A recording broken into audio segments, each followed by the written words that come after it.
spiritual seeking, the spiritual journey, this whole path that we go on in order to find whatever it is that we're looking for. You know, many people get on the spiritual journey because they're going through a lot of emotional difficulty, right? They want healing. Maybe they're coming out of a belief system like a religion. Maybe they're just curious about the meaning of life and they want to know more. You know, there's many different reasons, but I think the one thing that unites everyone, correct me if I'm wrong, but for the most part, there's a real broad, a real strong resonance with a searching for something that's missing, a looking for what I don't have, right? That seems to be the common sentiment among most spiritual seekers. And it's not, it's kind of talked about, but like, you know, in spiritual circles and stuff, like I've stayed in ashrams before. I've done tons of yoga. I've been to India. I've lived in India. I've been around gurus. I've gone to satsangs. I've done all the spiritual stuff, been involved in the spiritual community. And like, not really a lot of people talk about like the fact that there is something missing and that they are looking for something more and that they can't quite find it yet. And so the spiritual journey kind of sells us on this process that we have to go on, you know, this energetic awakening process, or this journey back to the heart, or this healing of the karma. It takes us on this journey, and it, you know, it says, yeah, follow this, do this energy work, do this meditation work, and then you will get there. And then you will find what it is that you are looking for. And then you get far enough into the spiritual journey and you come across non-duality, right? And non-duality has a very clear and direct message that what you're searching for is what you already are. Okay. You hear this a lot in non-dual circles. I know a lot of my followers actually are not so familiar with non-duality, so if there is any like clarity needed, I can share a little bit more about it. I tend to get a lot of people that are into New Age and stuff too. Yeah, so we'll talk about that a little bit later. But once you hear the message of non-duality, that it's very clear, you're already it. You know, that's it basically. But then the teachers go on to say, well, you need to be the awareness, right? You need to meditate. You need to receive darshan from a holy teacher, right? You're already it, but here's what you have to do to get it, to find it, to realize it, right? Like there's still a process that's involved. So a big popular pointing in non-duality is abidance, right? This is something that I can talk a lot about because I practiced this for over 10 years, okay? Abiding in the awareness, right? Look for the awareness. You are not Trina, you are not the character, you are this thing called awareness, okay? And by staying in the awareness, you will recognize that you are the awareness, right? We hear this with Ramana Maharshi asking with the famous question, who am I? I did this for 10 years, asking who am I, looking for the awareness. I would do all of these guided meditations, and it would, you know, okay, recognize that you are the one that's hearing, recognize that you are the one that's thinking, that there's this awareness that you're trying to find, right? But what ends up happening is that you end up objectifying a new character. So you learn that, okay, I'm not the thoughts, I'm not the mind, I'm not the story, yes, but that just gets replaced by another story. I am the awareness. That's what I am, the awareness. Oh, I've got it now. And all I have to do to get enlightened is just recognize that I'm this thing called awareness, right? But let's just slow this down for a second because awareness is just a word, okay? It's just a sound that your mouth is making and that your mind attaches a meaning to.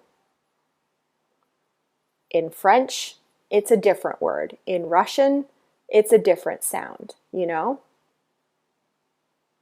So are you that sound awareness? No. And it's like, no, but I am the concept awareness. I am what the awareness means.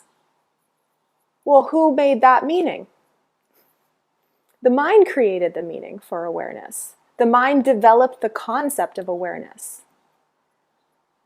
But because we're so mind identified and we've been basically conditioned since very young to just assume that we are the thinking mind, we recognize something's missing, right? We get on the spiritual journey. We take on all of this like overload of information. That's probably one of the big problems nowadays, is that there's just so much information and just a bajillion rabbit holes that you can go down.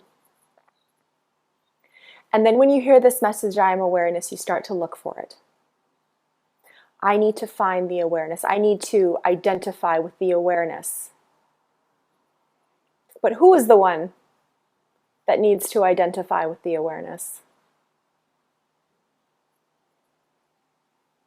Who is that one? Because there's a thought that appears that says, something's missing. I need to find something. Then there's another thought that appears that says, I am the awareness. So let's just slow it down and look at this thought that says, I am the awareness.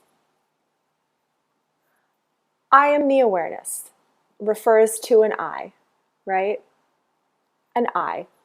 What is I? Oh, well, I is me. Obviously, I is me. Okay.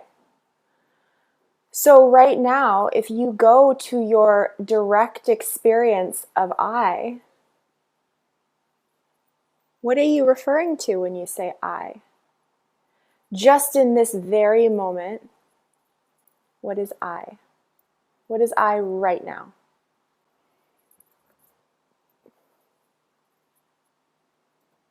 Oh, well, I is the consciousness.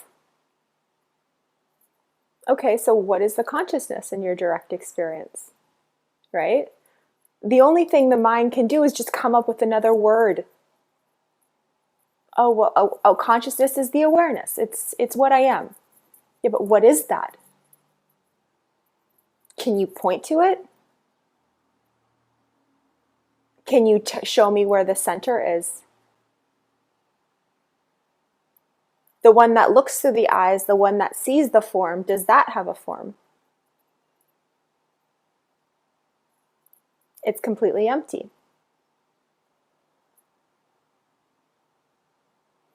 So the thoughts that say I are not actually referring to what you are. The thoughts that come up that say I are just conditioned programs. Okay. And this is the big, like, wow moment that can happen either slowly or quickly, depending on a number of factors, but a big one is like how many beliefs you've taken on.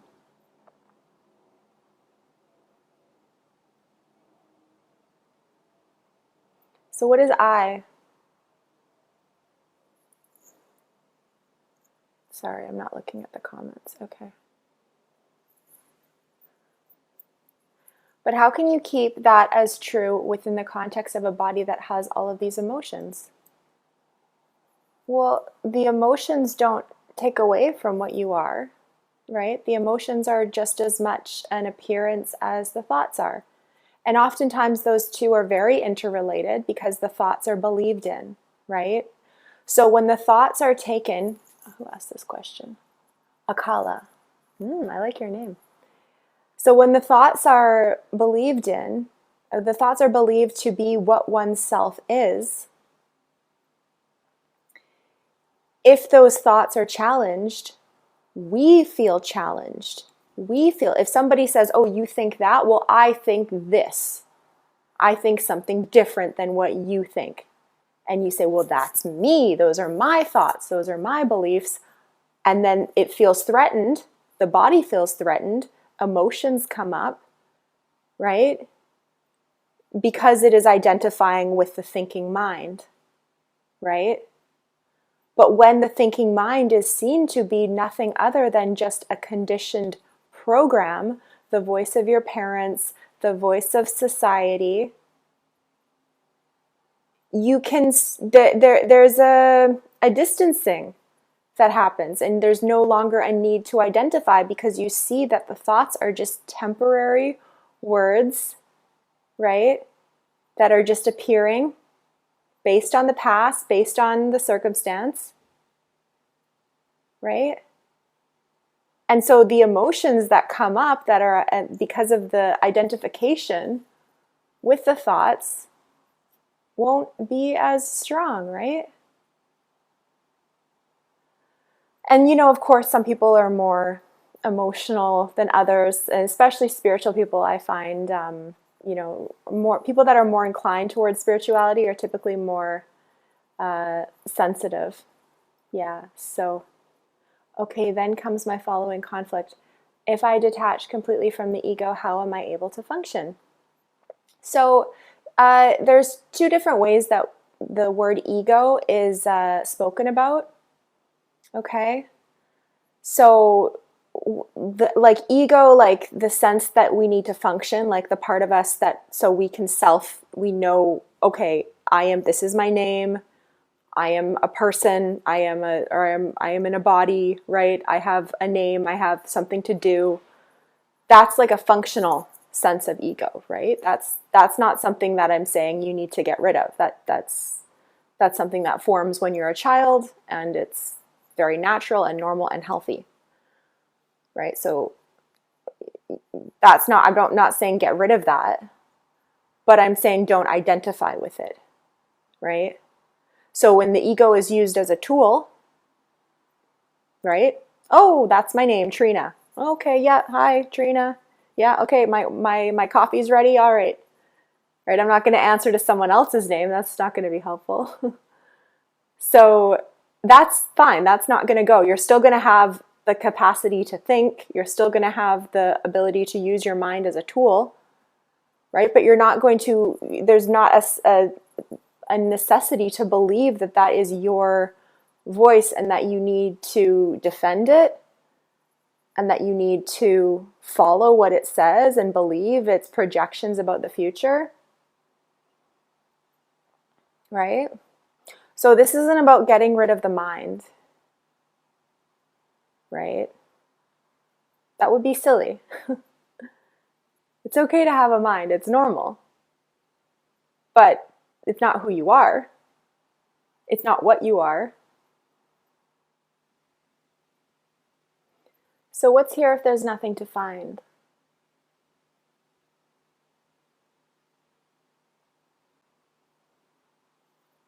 Hi Joshua, thank you.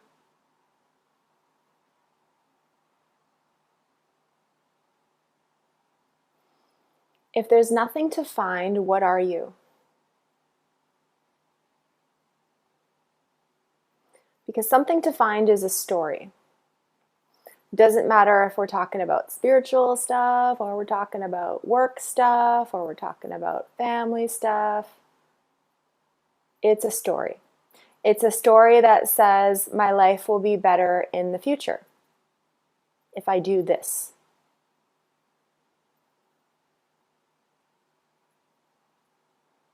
Right? So what are you without the story right now?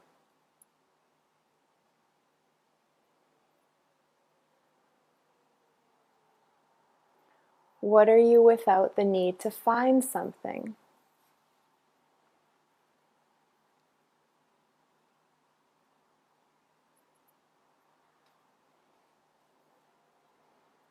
What are you without the next?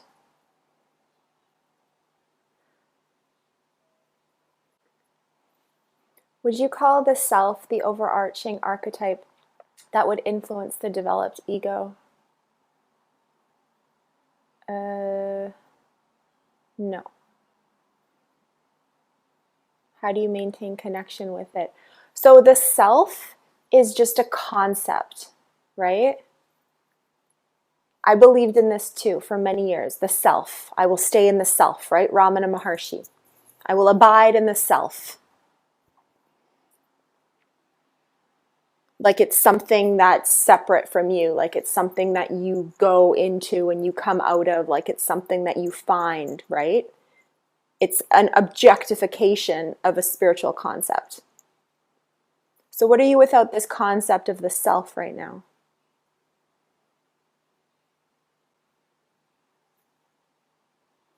The mind is trying to label things and trying to grasp and trying to point to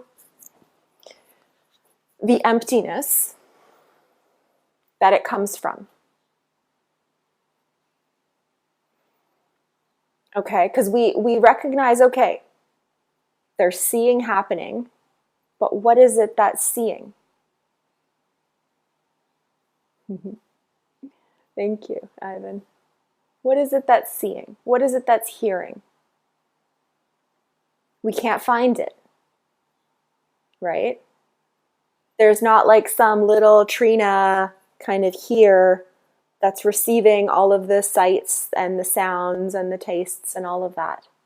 We just imagine that that's what's happening. We imagine that there's this character in here, right? That has desires, that experiences life in a certain way, but it's only thoughts.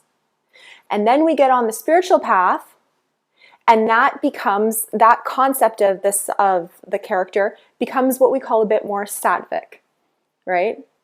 A bit more harmonious, but still just a concept, still just an illusion. So now it's the self, capital S, self, right? And then we go and we search for this self. We try to integrate with this self. And some people call it the higher self or the true self, right? My true nature, right?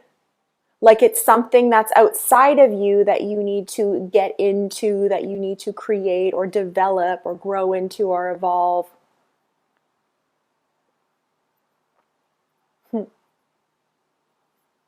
But what are you without concepts right now?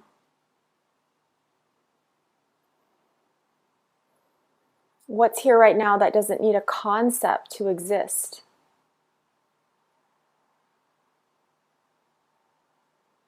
Because what you're looking for is not a word. It's not something that can be packaged up into a nice philosophical idea or paragraph or label. So we imagine that there's something more to find, right? And we hear that there's something more to find called the self.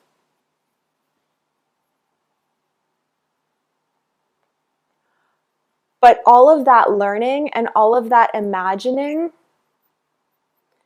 is just taking place within made-up words. Okay? And this is kind of like the crux of the pointing here that feels super new and fresh and probably different than what you've heard from most non-duality teachers. Because everyone's just doing their best to kind of share what can't actually be spoken about. But the problem really is the language. Because this can't be labeled. It can't be properly described. The mind can't go there, right? But if I ask you, what's between thought and no thought?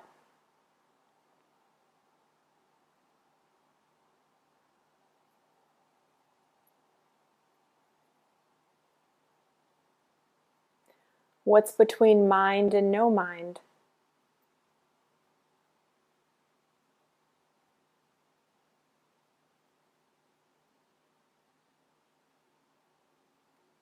What are you without language right now?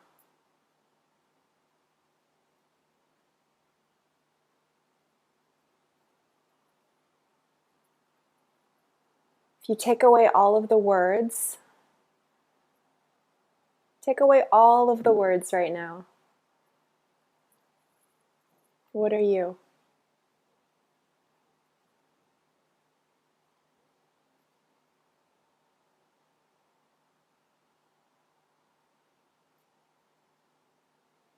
Yeah. Take away the word presence even. Ooga boogas and grunts. Take away awareness, take away the self, take away all. I am still the mind, that's words, awareness, the universe, words. Take away all the words. Don't feel like you have to answer with words. Take away light, take away energy, take away I am, take away all the words. All of the words, every single word, take it away. What's left? It's not a word that's left. Take away existence. See how the mind is? It wants to grasp it. Take away neti neti. It wants to grasp it. It wants to say, I've got it. It wants to say, consciousness, take it away. All of the words drop. Now, drop it. You're not a word. Nothing is still a thing. Trust. You guys are funny. Now you're just fucking with me, right? Yeah. So dropping the labels, just experience. Allow yourself to go into that because there's an emptiness here, right? That doesn't need a word, that doesn't need a concept to be here.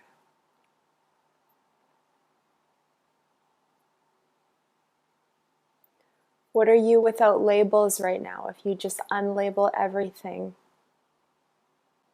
and stop looking for it through the mind? Because there's something here that you can't get out of. No matter what. Okay?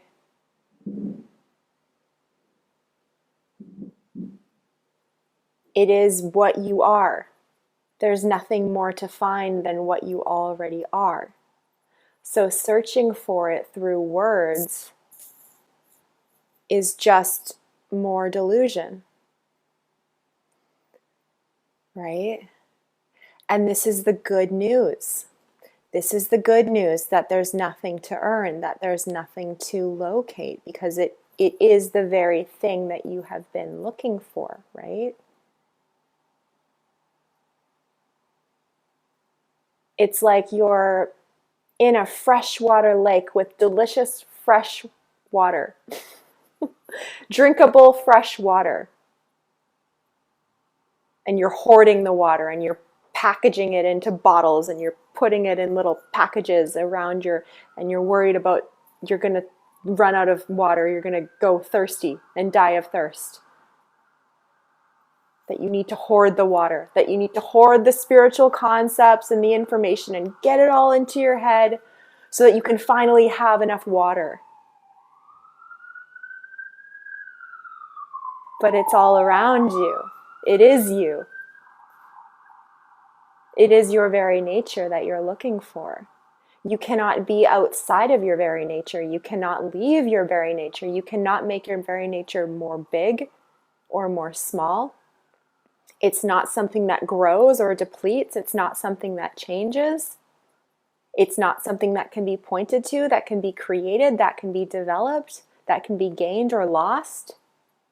All of those words, gain, lost, created, developed, found, those are things that happen apparently in the play. But even those are just made up words. Right? Any word that you say is going to be made up. Can you show me a word that's not made up?